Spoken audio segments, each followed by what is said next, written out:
আসসালামু আলাইকুম বন্ধু, সবাই কেমন আছেন? আশা করি ভালো আছেন। তো আজকের এই ব্লগটা সকাল সকাল শুরু করলাম। ব্লগটা হলো যারা বিদেশ থাকে কিরকম সুখে থাকে আর কিরকম দুঃখে থাকে, এই ব্লগটা দেখলে সকাল সকাল ঘুমে থেকে উঠলাম, ওইটা দেখেন। আমি এখানে একলাই উঠছি, এখনো কেউ ওঠে নাই। দেখেন সবাই ঘুমায় আছে। এদিকে দেখেন দেখেন সকাল 10টা বাজে, এখনো ঘুমাইতেছে। ঘুম পারুক, আমি উঠলাম, ওইটা কলকেট প্লাস নিয়ে প্রেস করার জন্য গেলাম। আর এখানে দেখুন গোসল করার জায়গা, এখানে সবাই গোসল করতেছে। ওই আর 4-5 জন একসঙ্গে গোসল করতেছে। তো এখানে মানুষ বেশি, তার জন্য আমি এখানে গোসল করব না। তো এখানে গোসল না করে এই সাইডে একটা নল আছে, এখানে একজন গোসল করতেছে, তার জন্য আমি এখানেই গোসল করব। তো এখানে গোসল করতে থাকি। তো দেখেন জায়গাটা কিরম, রুমের অসাধারণ। আর এইমাত্র আমার গোসল করা হয়ে গেল। এখন রুমে আসলাম, রুমে এসে ভাত ছাত খাইয়া দেয়া এখন কামে যাইতে হবে। তো দেখেন আমরা ভাত খাইতেছি।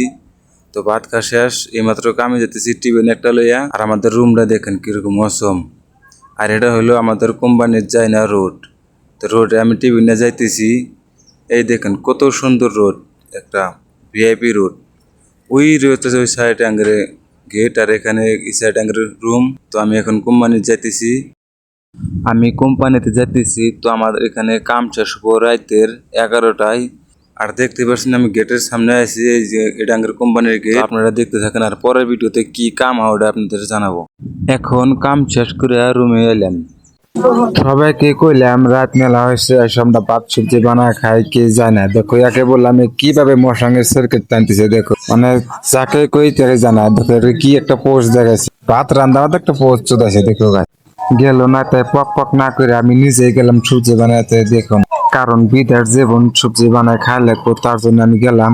যে সবজিটা দিকে কিরকম হচ্ছে দেখে ভালো লাগলো, তার জন্য আমি সবজিটা তাকে নাইরা দিলাম। দেখো ও কিরকম অসাধারণ সবজি, রিস্কি রোড। আর যখন সবজি হবো গাইস, দেখতে পাচ্ছেন এরা সবাই হিয়া হয়েছে। এমন ভাবে সবজি নেব লাস্টে আমি পাবো না। দেখেন এখন রাত 12টা 7 মিনিট হয়েছে, কেউ যাইতেছে না। এরা খালি খাওয়ার বেলায় আগে আগে। দেখেন এখানে যে দেখতেছেন ব্যক্তি হলো বিদেশের আলসিয়া পোলায় প্যান্ডে, খালি তয়ার তা খাইবেন। আমি একটা কামে বাইরে গেছি, আর যেন মাত্র রুমে এসে দেখি ভাত নিয়ে শেষ। এমন ভাবে ভাত নিয়েছে, আমার নাকি আছে নাকি আল্লাহ জানে। দেখেন আন্দার বেলায় একটাও নাই, খাওয়ার বেলায় সবই। কি কুমো ভাই বিদার জীবন। ভিডিওটা এই পর্যন্ত। আর ভিডিওটা ভালো লাগলে অবশ্যই লাইক করে পেজটা ফলো করো।